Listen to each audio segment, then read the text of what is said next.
Souffrance au travail, charge de travail, usure mentale.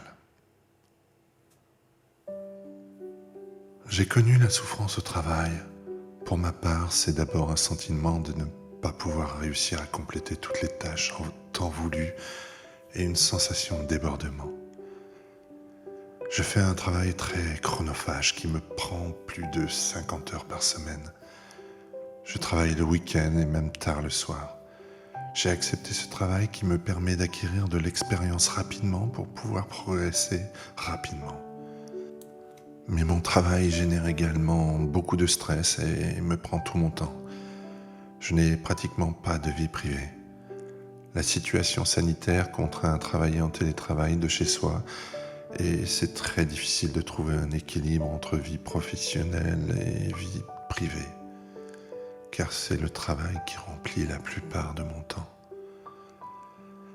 Mon malaise a commencé réellement lorsque brusquement j'arrivais plus à réussir à réfléchir, à me concentrer. De ce fait, j'ai paniqué complètement. Cet état s'est transformé en crise d'angoisse, dans un état de mal-être qui perdure. La peur de reprendre le travail le lundi, etc., etc. Je me sens prisonnière et fragilisée par toute cette expérience douloureuse. Je culpabilise et j'ai honte d'être si fragile car je me compare souvent aux autres. J'ai l'impression qu'ils y arrivent beaucoup plus facilement que moi, même si je sais que c'est un challenge pour tout le monde. Cela affecte gravement ma vie professionnelle et ma vie privée, car j'ai souvent des crises de panique, il m'arrive de perdre mon souffle, les angoisses sont de plus en plus fréquentes, mon stress augmente de plus en plus avec des maux de tête. J'ai même dû arrêter pendant quelques mois afin de retrouver mes forces. J'ai également dû remettre en question ma vie personnelle et professionnelle. Je souffre, mais en même temps je m'accroche à ce travail car je me dis qu'il ne faut jamais rien laisser tomber car ce serait de la faiblesse. C'est de la folie. J'ai réalisé qu'il fallait que je prenne en compte ce mal-être quand j'ai eu subitement une violente sortie de corps l'été dernier et une crise d'angoisse tellement forte que je n'avais qu'une seule envie, c'est d'y mettre fin immédiatement, tellement la douleur était forte. J'ai décidé d'en parler à ma coach Lydia Lécusson.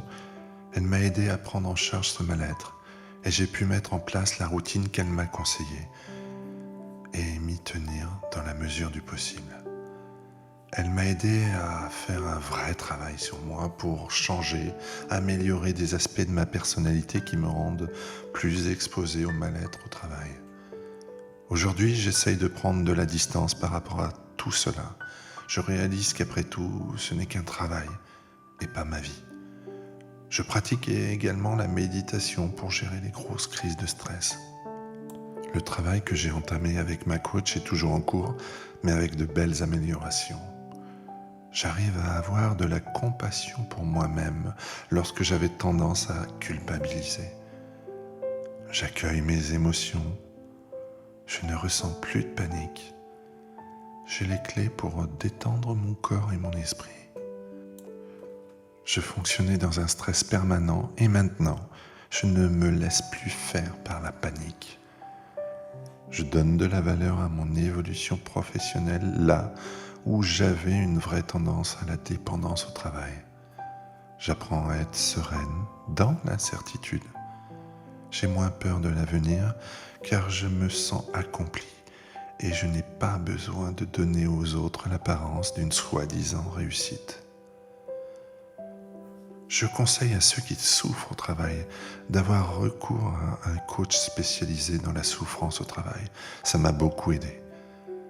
D'avoir une routine quotidienne, de s'essayer à la méditation, surtout de parler à un professionnel et de ne pas se renfermer sur soi-même.